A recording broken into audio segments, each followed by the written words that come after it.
Palavra da Verdade, com Hernandes Dias Lopes. Nós vamos abrir a palavra de Deus em Romanos, carta de Paulo aos Romanos, capítulo 12, versos 1 e 2. Peço que você abra sua Bíblia comigo e acompanhe a leitura desse texto. Após o que, mantenha sua Bíblia aberta para nós considerarmos juntos esta passagem. Romanos 12, 1 e 2. O apóstolo Paulo escreve assim: Rogo-vos, pois, irmãos, pelas misericórdias de Deus, que apresenteis o vosso corpo por sacrifício vivo, santo e agradável a Deus, que é o vosso culto racional. E não vos conformeis com este século, mas transformai-vos pela renovação da vossa mente, para que experimenteis qual seja a boa, agradável e perfeita vontade de Deus. Amém. Eu gostaria de pensar com vocês como eu posso saber a vontade de Deus para a minha vida. Queria considerar isso à luz desse texto com vocês nesta manhã. É sabido de todos vocês que esta carta, chamada Carta aos Romanos, é o maior tratado teológico do Novo Testamento. É a grande expressão da fé evangélica, inspirada pelo Espírito Santo, que você tem nas Escrituras. Esta é a carta mais robusta que o apóstolo Paulo escreveu. Esta carta tem sido um farol na história, nos tempos de escuridão, a nortear a igreja, a dar direção ao povo de Deus, nos tempos de turbulência. E Paulo escreve esta carta e trata da doutrina da redenção. Ele menciona no capítulo 1 o conteúdo do Evangelho, o que significa o Evangelho. Ele menciona nos capítulos ainda 1 e 2 a necessidade do Evangelho, porque os homens estão perdidos, os homens estão debaixo da ira de Deus. Não importa se judeus, não importa se gentios, não importa se moralistas, todos pecaram e destituídos estão da glória de Deus. Mas Paulo abre no capítulo 3 os portais da graça e revela para nós como Deus, num plano eterno, perfeito e eficaz, planejou e executou e há de consumar a nossa redenção. Ele retrata a verdade da justificação pela fé no capítulo 3, ele exemplifica essa doutrina no capítulo 4, ele mostra os frutos dessa doutrina no capítulo 5, ele evidencia no capítulo 6 como a justificação desemboca na santificação. No capítulo 7 ele retrata o conflito que você tem mês depois da sua conversão. E no capítulo 8 ele mostra a grande obra do Espírito Santo, nos dando segurança da salvação. Nos capítulos 9 ele mostra o passado de Israel, a sua escolha soberana, escolha divina. No capítulo 10 ele mostra o presente doloroso. No capítulo 11 o futuro glorioso. E agora, no capítulo 12, ele começa uma nova etapa dessa carta, como ele fazia nas suas epístolas. Primeiro ele dava doutrina, depois ele aplicava a doutrina. Primeiro ele dava o credo, depois ele mostrava a conduta. Primeiro ele mostrava a teologia, agora ele mostra como isso desemboca na vida. E eu chamo a atenção dos irmãos para o fato de que Paulo está agora aplicando a doutrina. E o capítulo 12, a partir do capítulo 12, Paulo vai mostrar algo sublime. Que quando você tem um encontro com Deus, a evidência que você foi salvo, a prova de que você é uma nova criatura, a evidência cristalina de que você foi justificado pela fé, é que isso tem implicações reais, profundas nos seus relacionamentos.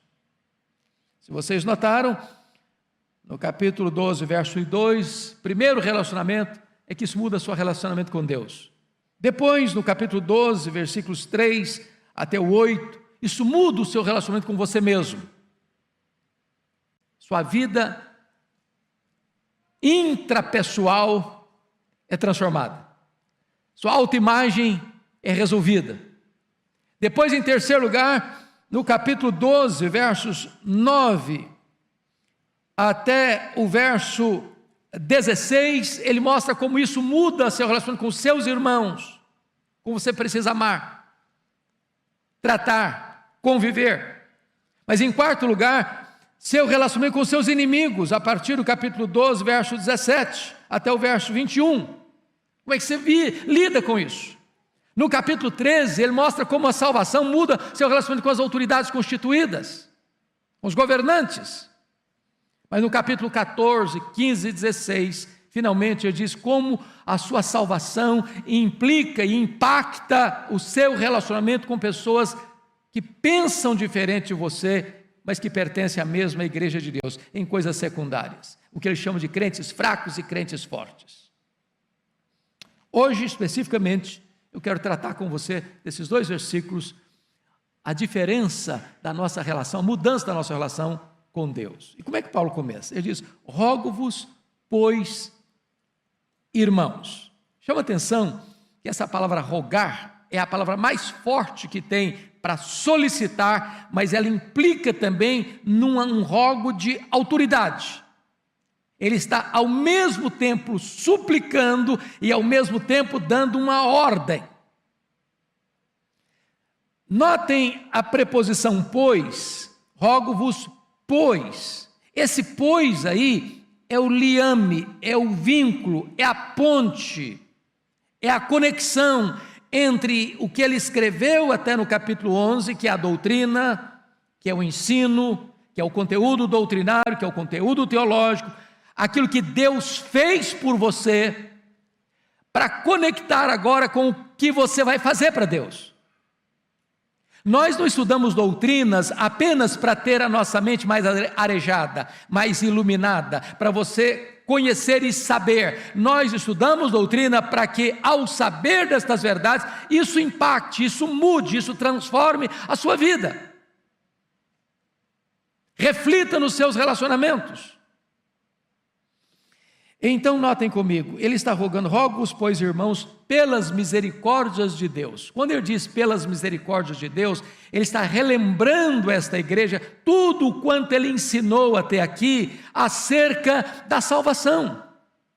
Você e eu fomos alcançados por causa da misericórdia de Deus. Eu estava perdido e ele me achou. Eu estava sujo e ele me lavou. Eu era escravo e ele me libertou. Eu estava condenado e ele me justificou. Eu estava morto e ele me deu vida. Tudo isso é a expressão da misericórdia de Deus por nós. Você e eu só estamos aqui hoje porque Deus é muito misericordioso conosco, porque não fora a misericórdia de Deus, nós estávamos chafurdados no pecado, nós estávamos arruinados na escravidão do pecado, nós estávamos completamente amarrados do cipoal dos vícios e das mazelas. Foi a misericórdia de Deus que nos trouxe até aqui. Agora notem vocês, que em virtude disso, ele vai fazer alguns rogos. Primeiro, que apresenteis o vosso corpo por sacrifício vivo, santo e agradável a Deus, que é o vosso culto racional. Eu quero destacar aqui 3 verdades, então, desse texto. A primeira delas é o que nós chamamos de apresentação. Ele roga para que aqueles crentes, para que você e eu, apresentemos o nosso corpo. Preste atenção nisso. O pastor Arival tratou hoje aqui no batismo da antiga aliança, onde o sinal da aliança era a circuncisão. Agora, na nova aliança, o sinal é o batismo. Lá na antiga aliança, o sacerdote, representando o povo, levava ao altar um cordeiro, que era imolado e oferecido.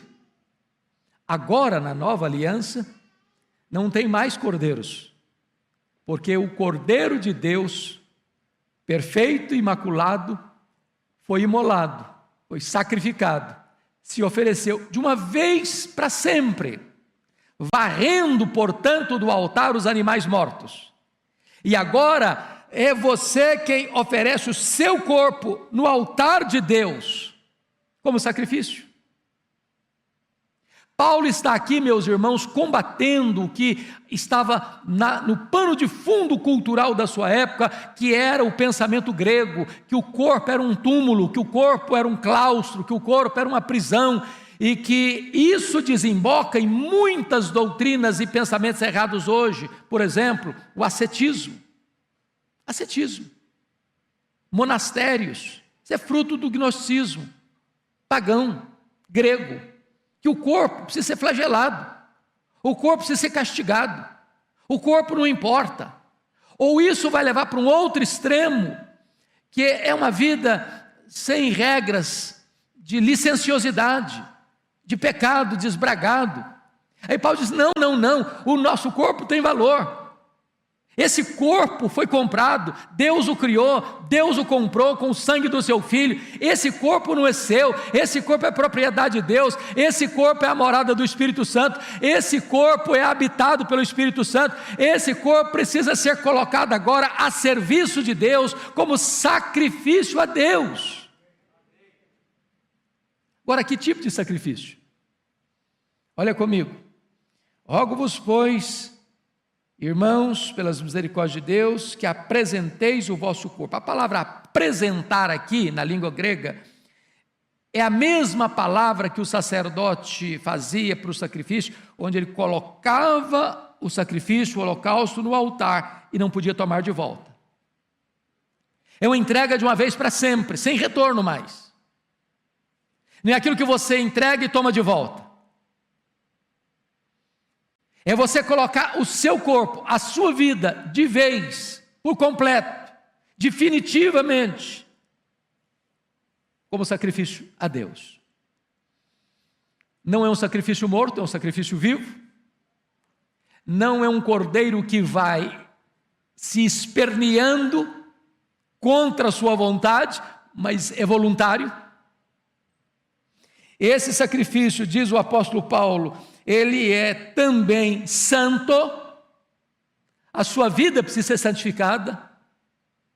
Você precisa se apartar daquilo que é errado. E como é que você pode ser um sacrifício vivo, santo e agradável? Seu corpo.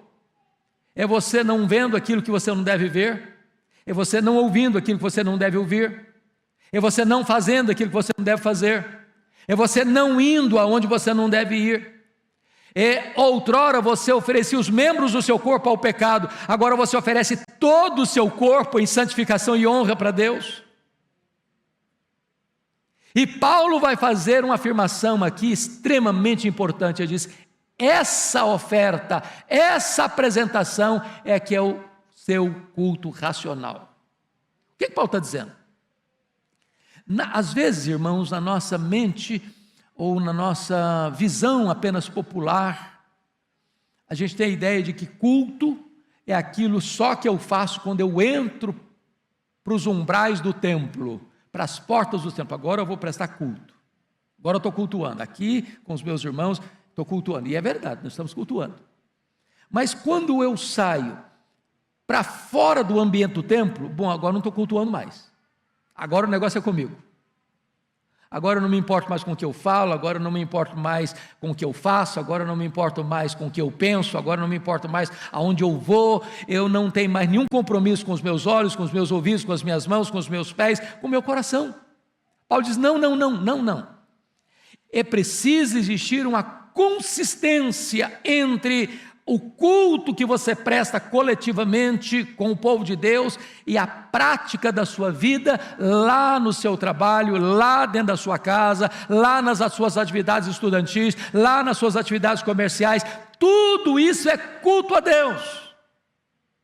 A palavra racional aqui não é razão em oposição à emoção, não. A palavra aqui é lógico, é coerente. É que o culto que Deus aceita é o culto coerente. Quando você vem para esta casa para adorar a Deus, isso é apenas uma somatória daquilo que você viveu dentro da sua casa, lá no seu trabalho, lá nas suas atividades.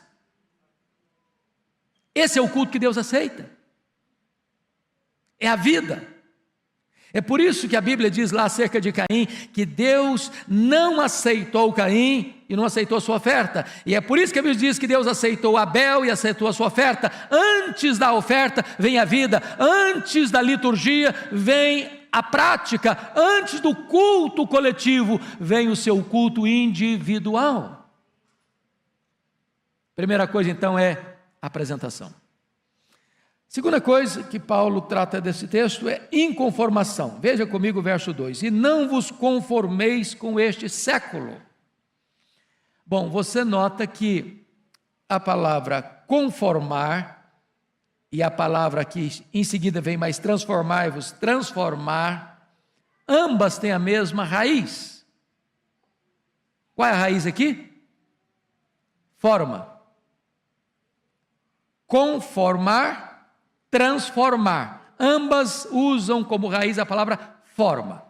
Na língua portuguesa, só temos uma palavra para isso, mas na língua grega tinha duas palavras bem distintas e muito importantes para entender o contexto aqui. Existia a palavra esquema e a palavra morfê. Esquema é uma forma que está mudando todo dia, toda hora, dependendo do ambiente, da situação, do contexto.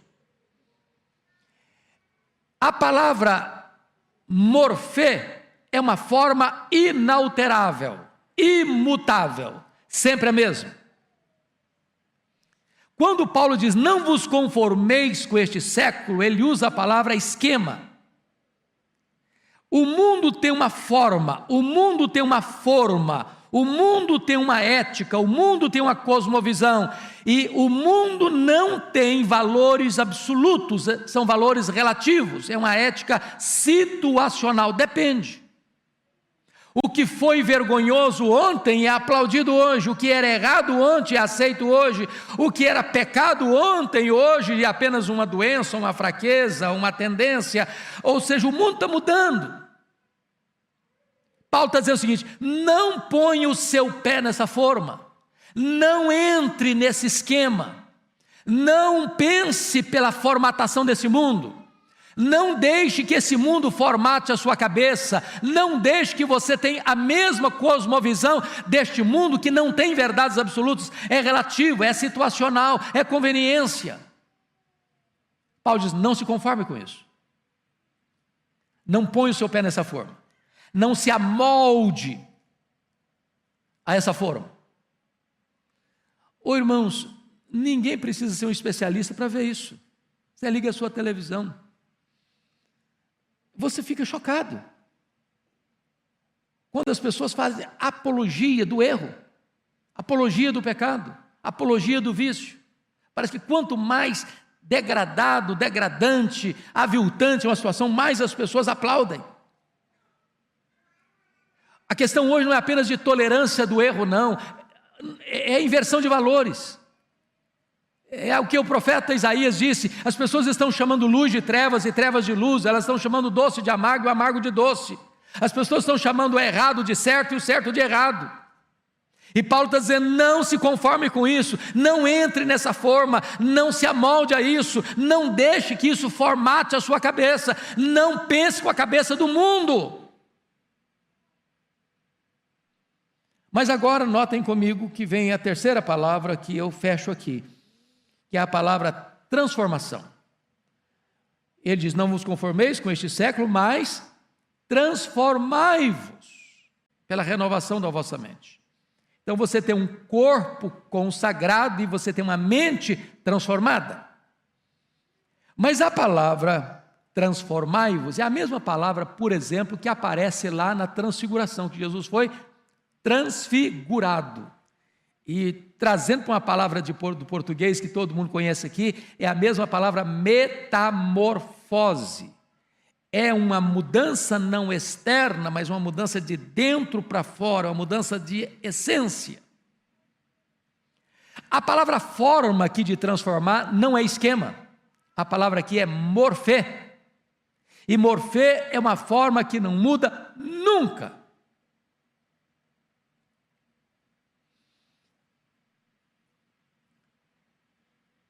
O que foi certo ontem é certo hoje. O que foi errado ontem é errado hoje. São os princípios de Deus. é a palavra de Deus. A palavra de Deus não muda. A palavra de Deus não se adequa. A palavra de Deus não se curva à cultura.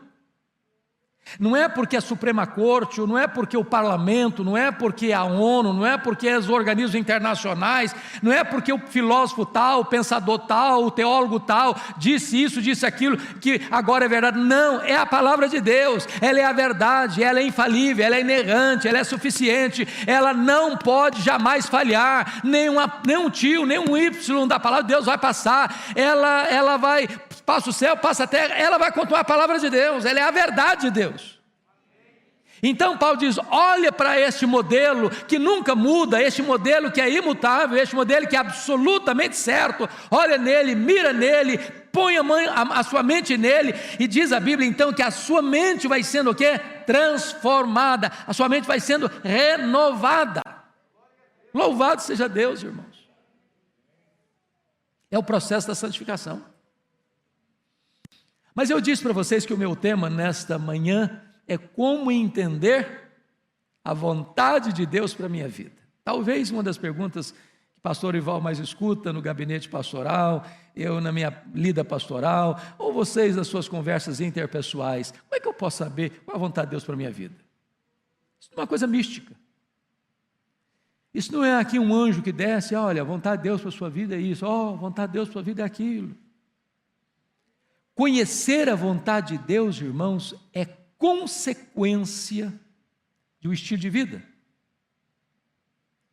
Quando você tem seu corpo consagrado e sua mente transformada, quando você se apresenta, quando você se inconforme, quando você é transformado, então naturalmente parece que Deus tira a venda dos olhos, parece que Deus tira o nevoeiro denso, a névoa escura, e revela, olha meu filho, a minha vontade para você é esta.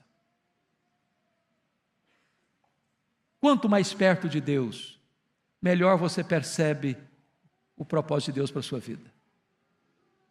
Quanto mais longe de Deus, mais confusa a sua mente fica, para saber qual o propósito de Deus para você, qual a vontade específica de Deus para você. Mas é curioso que às vezes a gente fala de vontade de Deus para as pessoas só na hora difícil.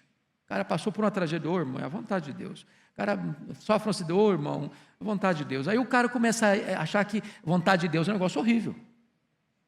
É só tragédia. É só problema. Mas Paulo vai dizer que a vontade de Deus para você é o quê? Boa, agradável e perfeita. Quem de nós pode ser mais sábio do que Deus? Quem de nós pode transcender Deus em bondade? É claro que por melhor que eu ache que isso é bom para mim, a vontade de Deus para mim é melhor. Eu só enxergo alguns palmos na frente do meu nariz. Eu não enxergo na curva. Eu não enxergo na escuridão. Eu não sei o que está lá no final, pois Deus vê no escuro, porque luz e trevas para Ele é a mesma coisa. Deus enxerga na curva, porque Ele vê de cima. Deus está lá no fim, como Ele está aqui agora. Então o plano de Deus para você é perfeito, a vontade de Deus para a sua vida é boa, a vontade de Deus para a sua vida é agradável, a vontade de Deus para a sua vida é perfeita. Deus é Pai, Deus é bom, Deus é misericordioso e Ele tem o melhor para você. E quanto mais você andar com Ele, quanto mais você se apresentar para Ele, quanto mais você se conformar com este mundo, quanto mais você for transformado pela renovação da sua mente, mais você vai se deleitar em Deus, mais você vai conhecer a vontade de Deus, mais você vai experimentar a boa, agradável e perfeita vontade de Deus na sua vida. Que Deus nos ajude hoje a nos colocarmos no altar de Deus, para vivermos na presença de Deus e para a glória de Deus e para usufruirmos o melhor de Deus na nossa vida hoje. Vamos orar. Querido Deus, louvado seja o teu nome, porque nos trazes à tua casa, para juntos adorarmos o teu nome. Louvado seja o teu nome, Deus, porque podemos abrir tua palavra e buscar a iluminação do teu Espírito para entendê-la, para aplicá-la ao nosso coração e vivermos de modo digno do teu nome. Santifica a nossa vida, santifica os nossos olhos, santifica os nossos ouvidos, santifica as nossas mãos, santifica os nossos pés, santifica o nosso coração. Dá-nos a bênção, meu Deus, de termos lábios puros. Dá-nos a bênção, Deus, de toda a nossa vida ser como um sacrifício agradável a Ti. E que o nosso corpo, comprado pelo sangue do Cordeiro, possa ser instrumento para a glorificação do Teu nome, para abençoar as pessoas que se relacionam conosco, que em todo o nosso ser a Tua glória seja manifesta. Assim oramos em nome de Jesus. Amém.